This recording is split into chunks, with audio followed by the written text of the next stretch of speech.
महाराज जी, जो हरे राम का महामंत्र है तो ये कली संतरणोपनिषद का मंत्र बताते हैं, लेकिन ये किसी पुराण में भी है शायद। पुराण का क्या महत्व रह गया वेद के आगे? नहीं, एक किताब में उन्होंने लिखा था कि महाप्रभु चैतन्य ने इसको पुराण के हिसाब से पहले हरे कृष्ण कृष्ण। बकवास, गलत लिखा है। ये तो अभी लोगों ने कर डाला है। महाप्रभु के बहुत दिन बाद कि हम श्री कृष्ण के उपासक हैं, उनका नाम पहले रखेंगे। तो उन्होंने किताब में लिख दिया कि उन्होंने उस पुराण से लेके उसको मान्यता दी। ऐसा कुछ नहीं है। वो राम कहो, कृष्ण कहो, पहले कहो, पीछे कहो, बकवास की बात नहीं। जैसे हम लोग कहते हैं ना, बदल लिया है आगे पीछे करके। दुर्भावना है। किसी बेवकूफ ने चला दिया है कि वेद में हरे राम पहले है और हम हरे कृष्ण पहले बोले। तो उससे क्या फर्क पड़ गया? वेद मंत्र के खिलाफ पुराण नहीं कह सकता, कोई ग्रंथ नहीं कह सकता। संसार में जितने भी महापुरुष हुए हैं सब वेद को अथॉरिटी मानते हैं।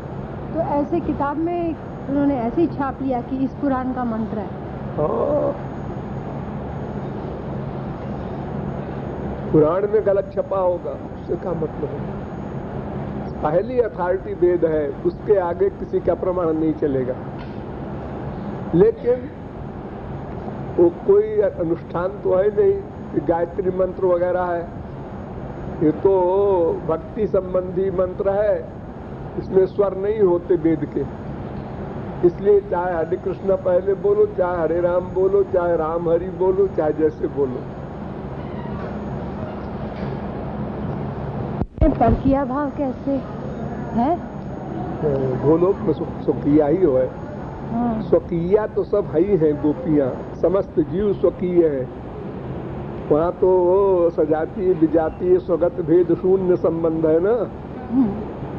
लेकिन भाव परकिया है, इससे प्रेम बढ़ता है। तो गोलोक में तो भाव परकिया नहीं हो सकता। नहीं, वहाँ का परकिया, वहाँ सब स्वकीया है। गोलोक में बाल स्वरूप होता भी नहीं, नित्य किशोर होता है। तो परकिया भाव तो माधुर्य संबंध से है ना। माधुर्य स्वकीया परकिया सब होते हैं। हाँ, तो वहाँ मतलब इसका मतलब जब अवतार होता है तब इस भाव का। मिनट पहले तो कोई सभा थी नहीं। हाँ। अलग अलग जगह जाके जो वहाँ का सबसे बड़ा पंडित था उससे शास्त्रार्थ करके हरा करके ऐसे बनी थी। अब सब सुविधा हो गई, एक कई जगह सारी इंडिया की अथॉरिटी मिल जाती। और तब तो बस 2-3 बस ऐसे शास्त्रार्थ हुआ है। लंदन में सबसे शंकराचार्य का हुआ, केशव कश्मीरी से वहाँ कश्मीर में हुआ, 2-3 जगह हुआ, जगत गुरु हो गए। अब बड़ा कठिन काम है, 500 विद्वान है उसमें।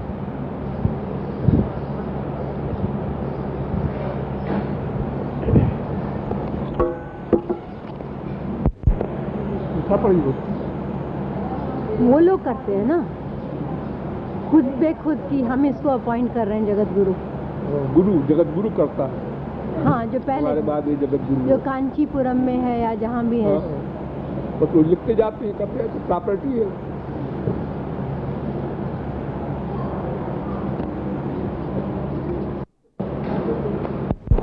तो बनना है, योग्यता से बनो, बदनामी होती। हम लिख जाए प्रमुख आदमी हमारे बाद बने और योग्यता है नहीं उसमें, तो उससे क्या फायदा? भाई ट्रस्ट का अध्यक्ष मनोनीत कर दे वो तो ठीक है वहां पर, लेकिन जगत गुरु की पोस्ट एक जिम्मेदार पोस्ट है। वो एक साधारण साधक को कैसे कर दी जा सकती? गलत है। और फिर हमारे यहाँ तो कल शिक्षित भी हैं तमाम, और इन लोगों के यहाँ तो ऐसे ऐसे जगत गुरु हुए हैं कि वो 10 वाक्य बोल न सके।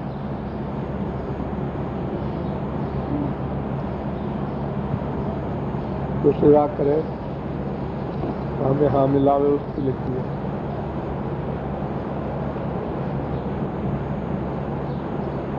तो शंकराचार्य जो थे ब्रह्मानंद प्रकाशानंद के गुरु,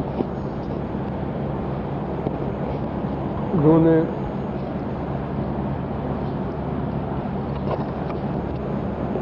एक साधारण से को लिख दिया, करपात्री को नहीं लिखा। करपात्री भरी सभा में गाली देते थे, ये नौटंकी होती है।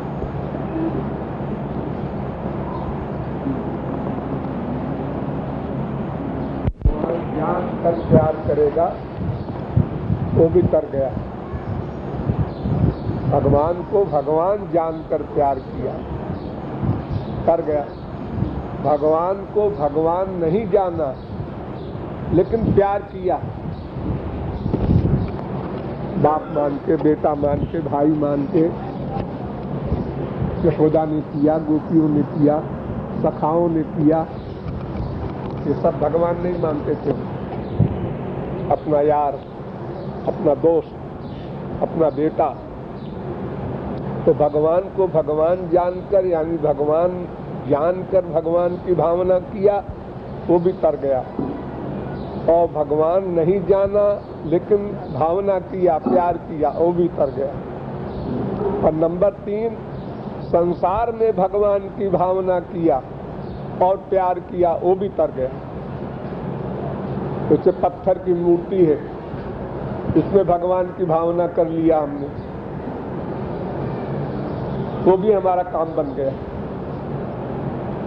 चौथा है कि संसार में संसार की भावना करे अगर, तो उसका फल नहीं मिलता। गोबर का रसगुल्ला बना दे और असली रसगुल्ले की भावना करे तो भावना का फल नहीं मिलेगा, वस्तु का ही फल मिलेगा। लेकिन एक पत्थर है, उसमें भगवान की भावना कर लिया तो वस्तु का फल नहीं मिलेगा, भावना का फल मिलेगा। क्यों? इसलिए कि भगवान सर्वज्ञ है, सर्वशक्तिमान है, सर्वांतर्यामी है, सर्वव्यापक है, इसलिए वो फल दे देता है। लेकिन गुलाब जामुन में गोबर गुल्ला नहीं व्याप्त है। गोबर के रसगुल्ले में असली रसगुल्ला व्याप्त नहीं है कि उसको फल दे देगा। तो संसार में संसार की भावना करके उपासक प्यार करने वाला मर गया, तो बाकी 3 तर गए। भगवान को भगवान जानकर प्यार करे, भगवान को इंसान जानकर प्यार करे, संसार को भगवान भावना बना के प्यार करे। तीनों में शर्त है कंप्लीट सरेंडर। नाम कर रहे हैं, नाम तो सभी है भगवान के, आ, ई, ऊ, ता, आ, ये सब भगवान के नाम है वेदों में। यशोदा तो कभी श्री कृष्ण भी नहीं कहती, लाला। प्यार होना चाहिए, नामी पे ध्यान देना चाहिए, नाम पर नहीं। कोई नाम हो, नाम में ऐसा है संस्कार पूर्व जन्म के जिसके जिस नाम में होते हैं उसमें अधिक रुचि होती है, अपने अपने संस्कार के अनुसार। ठीक है, उसके लिए वही चीज गोविंद कहे, गोपाल कहे, राधे कहे, का ध्यान न करेगा तब तक नाम में नामी व्याप्त है ये भावना कैसे बनेगी। और अगर नाम में नामी का अनुभव नहीं करता है तो वो नाम निरर्थक है। राम कहो, श्याम कहो, कुछ भी कहो। जैसे अपने भाई का, बाप का, बेटे का, नौकर का नाम लेते हैं लोग भगवान के नाम रख करके, उसका कोई फायदा नहीं, क्योंकि भावना तो भगवान की है नहीं।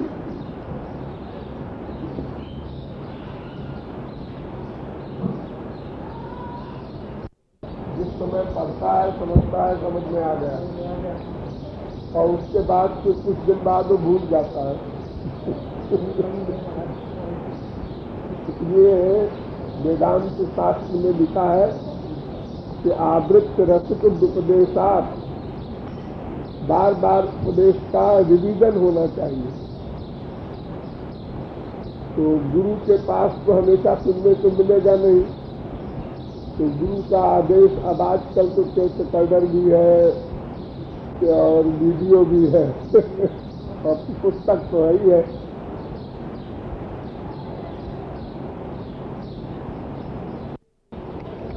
भगवत प्राप्ति का कभी ये न सोचे मैं सब कुछ समझ गया, इसका रिवीजन करता रहे।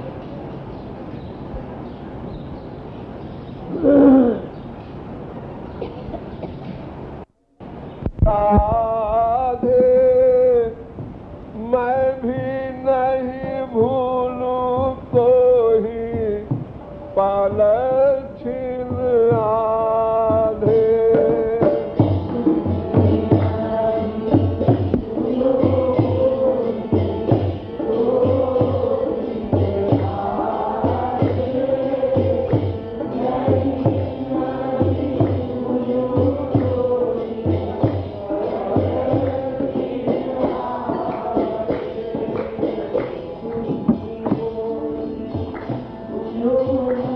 ब्रह्म निराकुर्याम मामा ब्रह्म निराकरोत्, ये श्रुति की ऋचा है। इसका यही मतलब होता है कि मैं तुमको न भूलूं। ये तभी संभव होगा जब तुम हमको न भूलो। तुम्हारी कृपा नहीं होगी तो हम याद नहीं कर सकते, संसार ही याद आता है। इसलिए दोनों बातें बन जाएं, तुम भी हमको न भूलो, हम भी तुमको न भूलें, ऐसा हिसाब बैठा दो। कछु ना दे गोविंद राधे, अष्टयामी सेवा करूं ऐसी बना दे।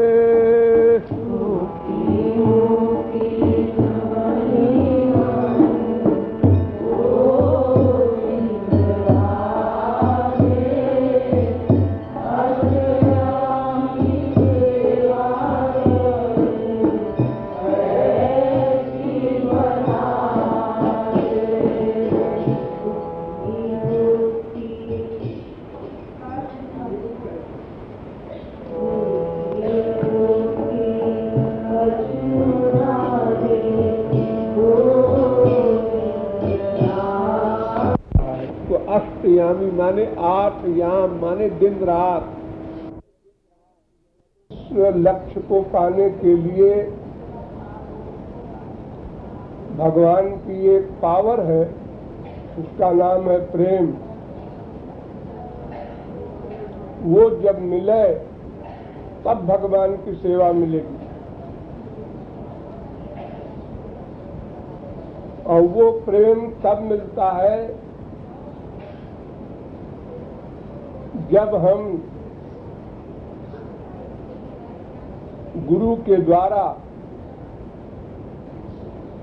भगवान की 100% शरणागति करते हैं। शरणागति में क्या करना होगा?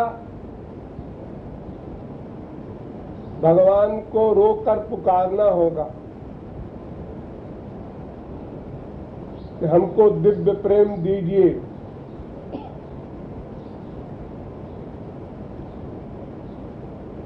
और उनके नाम का, गुण का, लीला का साथ में कीर्तन हो, पठन हो, श्रवण हो, मनन हो, और उनके दर्शन की परम व्याकुलता हो।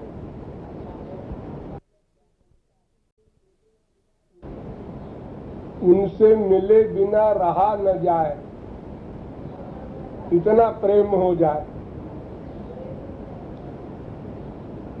इसके लिए अभ्यास करना होगा।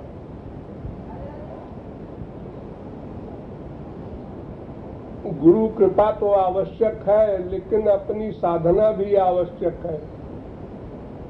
खाली गुरु कृपा से कुछ नहीं होगा। गुरु की कृपा तभी काम देगी जब हम भी साधना करेंगे। तो मन का प्यार यही साधना है। वाणी से भगवान का नाम लो, लेकिन असली चीज है मन का प्यार।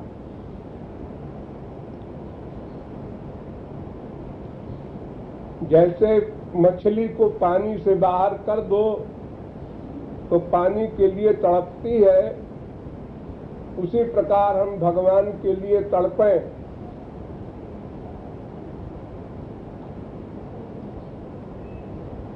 उससे अंतःकरण शुद्ध हो जाएगा। आंसू से, तड़पन से जब अंतःकरण शुद्ध हो जाएगा तब गुरु कमाल करेगा, वो अलौकिक प्रेम देगा, जिससे भगवान के दर्शन भी होंगे, सेवा भी मिलेगी। प्रेम रस सिद्धांत में सब लिखा है, उसको कई बार पढ़ो।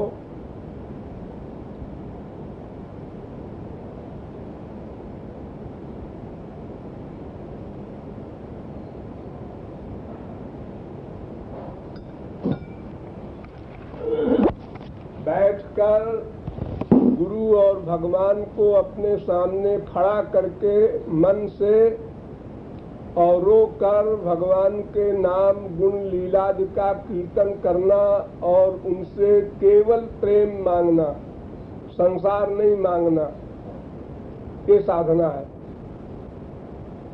और चलते फिरते भी ये रियलाइज करना कि वे हमारे साथ हैं।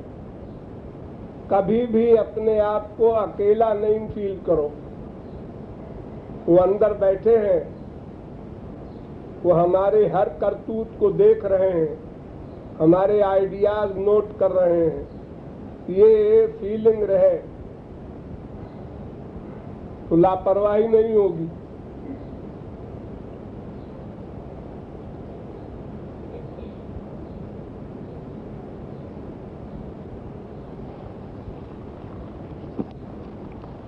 सभी जगह रहेगा, लेकिन ये है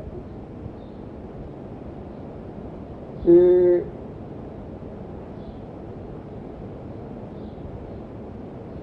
अपने पुराने घर में समाज के लोग आते जाते हैं, डिस्टर्ब करते हैं, थोड़ी अड़चन होती है।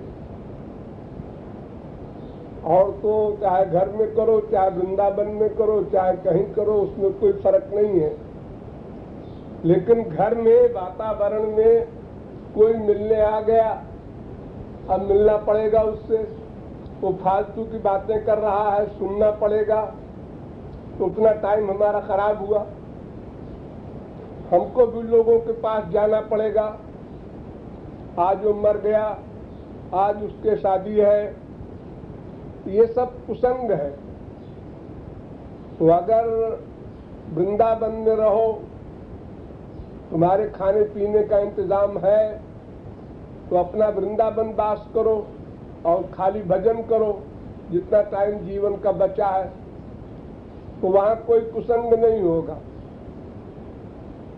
न कोई रिश्तेदार आएगा, न कोई समाज आएगा। अपना एक कमरा ले लिया और अपना भजन किया। और अगर ये सुविधा न बन सके तो अपने ही घर में करो, करना है।